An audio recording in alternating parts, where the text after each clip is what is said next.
على رسوله الكريم أما بعد أعوذ بالله من الشيطان الرجيم بسم الله الرحمن الرحيم ولقد كرمنا بني آدم وحملناهم في البر والبحر ورزقناهم من الطيبات وفضلناهم على كثير ممن خلقنا تفضيلا صدق الله العظيم.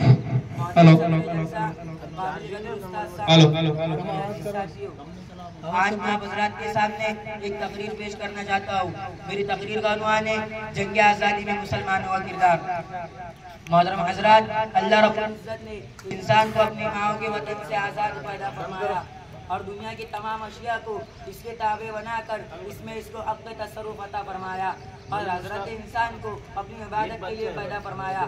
قرآن کہتا ہے وَمَا خَلَقْتُ الْجِنَّ وَالْإِنسَ إِلَّا لِيَعْبُدُونَ، اور ظاہر بات ہے کہ وہ مالک الملک جس نے اس کو پیدا فرمایا اور دنیا کی تمام چیزوں کو اس کے لیے مسخر فرمایا، وہی اس انسان کا آقا اور مالک ہے اور انسان اس کا مملوک اور محکوم ہے.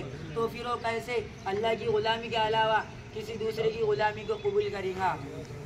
محترم حضرات، قوموں کی طویل تاریخ میں اس سبع ہستی پر غلامانہ زندگی بسر کرنے کی بے شمار مثالیں ملتی ہے اور ان بد نصیب ملکوں میں ہمارا ملک ہندوستان بھی شامل ہے جس پر ایک زمانے تک انگریز سامراج نے حکومت کی ہے.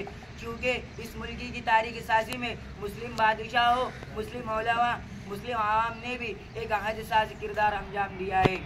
اس پر مزید یہ ہے کہ حضرت صلی اللہ علیہ وسلم نے آزادی کو فطرت کا تقاضا اور ایمان کا جز قرار دیا ہے اور فرمایا انسان خدا کا غلام اور محکوم ہے. حضرت عمر رضی اللہ تعالیٰ نے فرمایا اے لوگو، تم نے انسانوں کو کب سے غلام بنا لیا جبکہ ان کی ماں نے انہیں آزاد جنا ہے.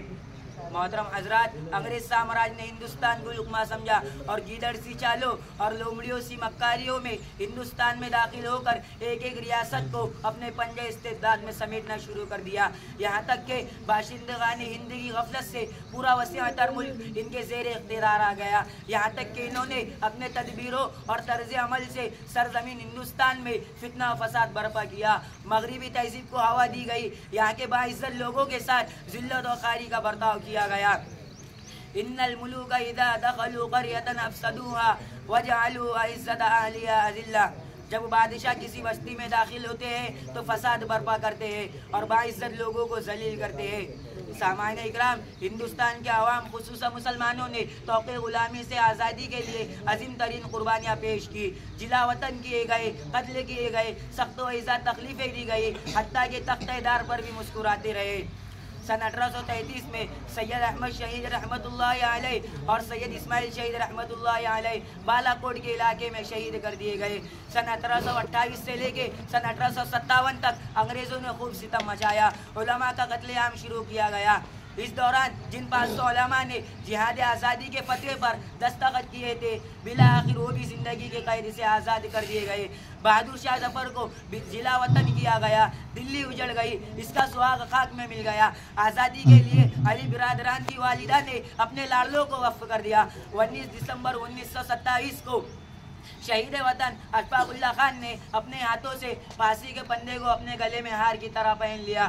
بالآخر ہندوستان کی فضا میں چھائے ہوئے ظلم و جبر اور غلامی کے بادل چھٹ گئے. آخرکار قید و فرنگ سے سونے کی چڑیا 15 اگست 1947 کو آزاد ہوئی. ایک شعر پر اپنی تقریر ختم کرنا چاہتا ہوں. جب گلستہ کو خون کی ضرورت پڑی، سب سے پہلے ہماری گردن کٹی. پھر بھی کہتے ہیں ہم سے اہل چمن، پھر بھی کہتے ہیں ہم سے اہل چمن، یہ چمن ہمارا ہے تمہارا نہیں. وما علینا الا البلاغ.